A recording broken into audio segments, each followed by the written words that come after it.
engagé dans des relations trop étroites, étouffantes, au point qu'on peut avancer qu'il existe au cœur de toute situation de dépendance affective un véritable processus de harcèlement.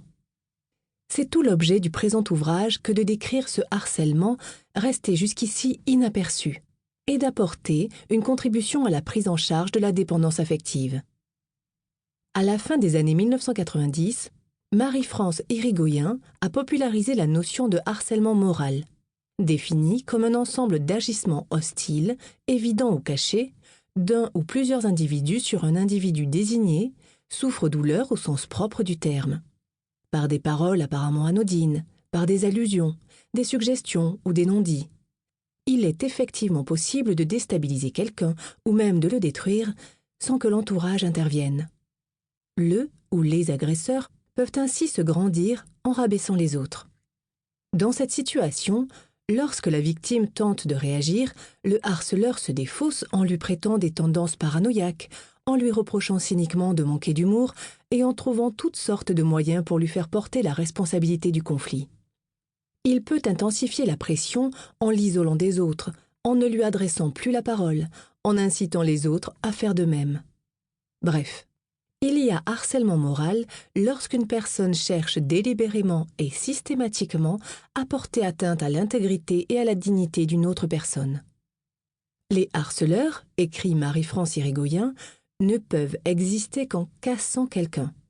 Il leur faut rabaisser les autres pour acquérir une bonne estime de soi, et par là même acquérir le pouvoir, car ils sont avides d'admiration et d'approbation. Toutefois, on ne retrouve rien de tout cela dans la situation qui nous intéresse ici.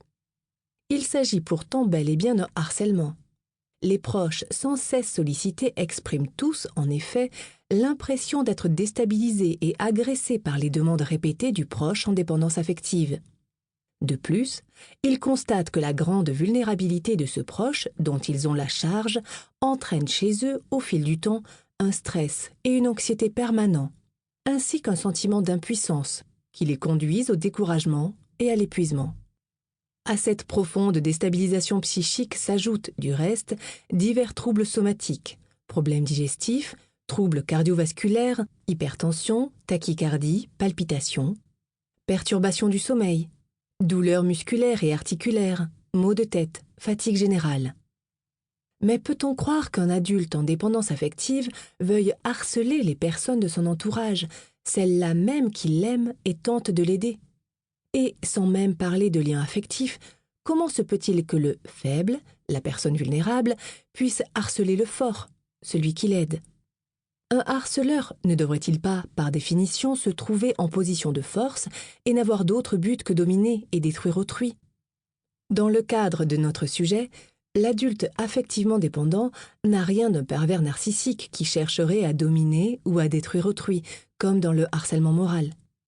Au contraire, il a tendance à se dévaloriser et à se rabaisser, à accorder systématiquement aux autres des qualités propres à les grandir et à les placer très au-dessus de sa personne. Il demande même à être dominé, déresponsabilisé, infantilisé. Il fait en sorte que ses proches décident à sa place et assument ses propres responsabilités. Ce faisant, toujours sur le point de s'effondrer, il s'agrippe aux autres, les accapare, les force à l'aider, à le soutenir, à le porter sans cesse, jusqu'à les user psychologiquement. Il est ainsi indéniable qu'une personne en grande demande affective est tout à fait en mesure de dégrader la santé de ses proches. S'il y a, de plus, une véritable volonté de nuire, l'adulte en dépendance affective ne dirige pas celle-ci contre les autres, mais la retourne contre lui-même, ainsi qu'en témoignent ses comportements systématiques de dévalorisation, de sabotage ou d'autodestruction.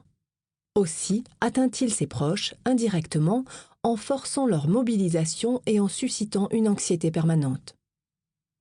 On peut donc définir le harcèlement fusionnel comme un ensemble de comportements répétés d'agrippement, d'accaparement et de dépendance par lesquels un adulte force une autre personne à le prendre en charge, ce qui entraîne chez celle-ci une déstabilisation affective et psychologique. On est cependant loin du modèle du harcèlement moral, selon lequel s'affrontent un harceleur et une ou plusieurs victimes. Car le harcèlement lié à la dépendance affective ne relève jamais d'une volonté individuelle. il émerge d'un fonctionnement collectif. C'est la situation elle-même qui est harcelante, et non telle ou telle personne en particulier.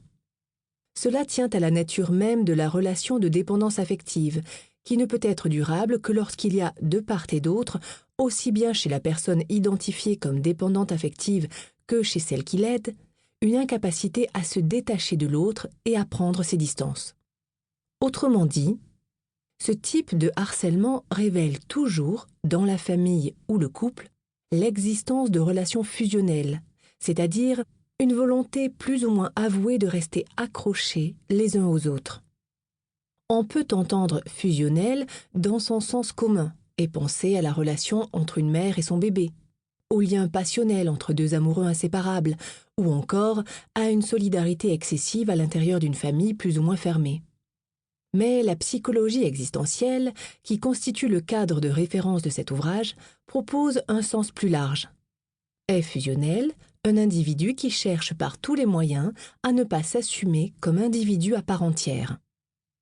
Plus que d'affectivité ou d'amour, il s'agit pour l'individu dit fusionnel de faire porter les responsabilités de son existence à quelqu'un d'autre.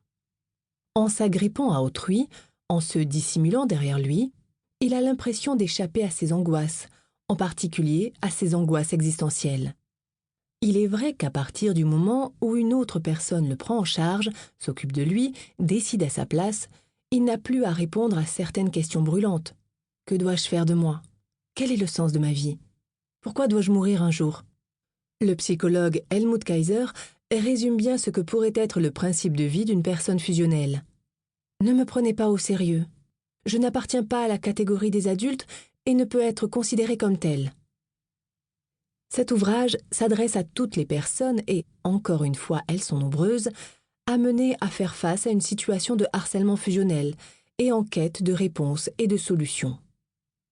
Les processus du harcèlement fusionnel au quotidien seront mis au jour, de façon à montrer comment une telle situation peut s'instaurer et comment les membres d'une famille ou d'un couple s'enferment à leur insu dans le cercle vicieux d'une dépendance mutuelle. Nous ferons le tour de différentes situations. Harcèlement fusionnel entre parents et enfants, entre frères et sœurs, dans le couple, entre amis. Nous verrons que le piège fusionnel relève d'une responsabilité collective et non pas de la seule responsabilité du proche en détresse affective. Nous expliquerons les caractéristiques psychologiques du mode d'être fusionnel, ses origines, ses causes, ses mécanismes, avant de présenter les moyens qui s'offrent à chacun, aidant ou proche dépendant, d'entreprendre un changement profond et libérateur. Nous entendrons ici par aidant toute personne amenée à apporter son aide à un proche en dépendance affective. Ce livre est le fruit de mes recherches en tant que psychologue clinicien et psychothérapeute. Il présente le résultat de plusieurs années de travail passées à recueillir et à étudier les témoignages d'adultes en situation de dépendance fusionnelle, ainsi que ceux de leurs proches. Mais il doit aussi son existence au fait que j'ai connu, à titre personnel, pendant de nombreuses années, une situation de harcèlement fusionnel. Comme tous ceux qui doivent y faire face, je n'avais a priori aucun moyen de la comprendre et de la nommer. Pourtant, au terme d'un long parcours, j'ai fini par apprendre qu'il était possible de s'en libérer et même que l'on pouvait continuer à aider un proche en détresse chronique sans aboutir fatalement à la rupture ou à l'épuisement. Chapitre 1. Les processus du harcèlement fusionnel. Le harcèlement fusionnel se caractérise en premier lieu par la présence d'une dépendance affective plus ou moins intense dans la famille ou dans le couple. Voici comment elle est vécue par ceux qui sollicitent en permanence l'aide de leurs proches. Marguerite, 42 ans. Je crois que je suis dépendante affective. Mon ami en souffre autant que moi.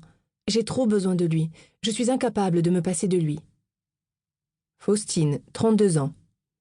Tout ce qui compte pour moi, c'est ma famille et mes amis. Si je n'ai pas de nouvelles de ma mère ou de ma meilleure amie tous les jours, je panique, je fais des crises d'angoisse. J'ai beaucoup de mal à comprendre que les autres puissent faire leur vie de leur côté. Ça me met souvent en colère. Gaspard, 40 ans. Je me sens perdu dans la vie, pas à la hauteur. Les autres me paraissent toujours mieux. Je n'ai aucune confiance en moi.